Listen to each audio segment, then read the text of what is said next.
আসসালামু আলাইকুম। আমি মোহাম্মদ জাকির হোসেন। আমি সূরা আন-নিসার একটি আয়াত আজকে বলবো আপনাদের। সেটা হচ্ছে নারীদের বিষয়ে। আল্লাহ তাআলা সূরা আন-নিসা বর্ণনা করেছেন, পুরুষরা হচ্ছে নারীদের তত্ত্বাবধায়ক। এ কারণে যে আল্লাহ পুরুষদেরকে নারীদের উপর একটি দায়িত্ব দিয়ে দিয়েছে এবং শ্রেষ্ঠত্ব প্রদান করেছে। যেহেতু পুরুষরা তাদের উপার্জনের একটা অংশ নারীদের জন্য ব্যয় করে, সমস্ত দায় দায়িত্ব সে নেয়। এটা আল্লাহর দেওয়া একটা বিধান।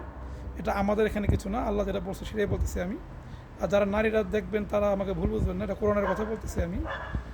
আর হচ্ছে আল্লাহ বলছে যে অবশ্যই সেসব নারী, পুণ্যবতী নারী যারা, তারা স্বামীর আনুগত্য করে। আর তারা লক্ষ্যচক্ষুর অন্তরালে তারা নিজের হেফাজত করে।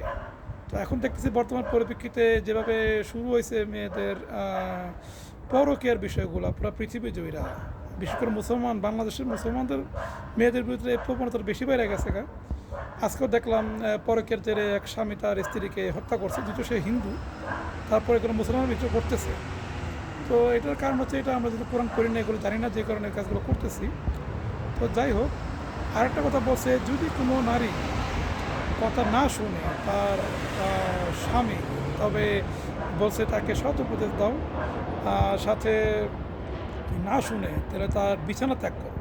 তারপর যে কোনো নারী না শুনে, তার স্ত্রী, স্বামীর স্ত্রী না শুনে, তবে স্বামী অবশ্যই তাকে অল্প মৃদু প্রহার করতে পারবে, মারতে পারবে, কিন্তু কোনো ক্ষতি যাতে না হয়, দাগ না পড়ে ওইভাবে। তার জন্য না আপনি পিঠায় পুরো হাঁটি ভেঙে দেবেন।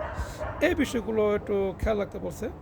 আর যদি তারা মেনে যায় যে না ঠিক আছে, স্বামী আনুগত্য করে, তাহলে এগুলো থেকে দূরে থাকাই ভালো, সেভাবে কোরআন বলছে।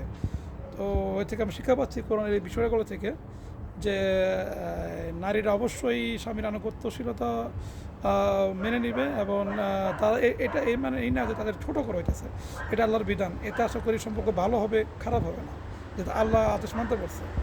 তো আশা করি যারা শুনবেন তারা তাদের স্ত্রীদের বলবেন এই কথাগুলো, এবং সামনে যেগুলো হচ্ছে সেগুলো আমরা আলোচনা করবো ইনশাআল্লাহ।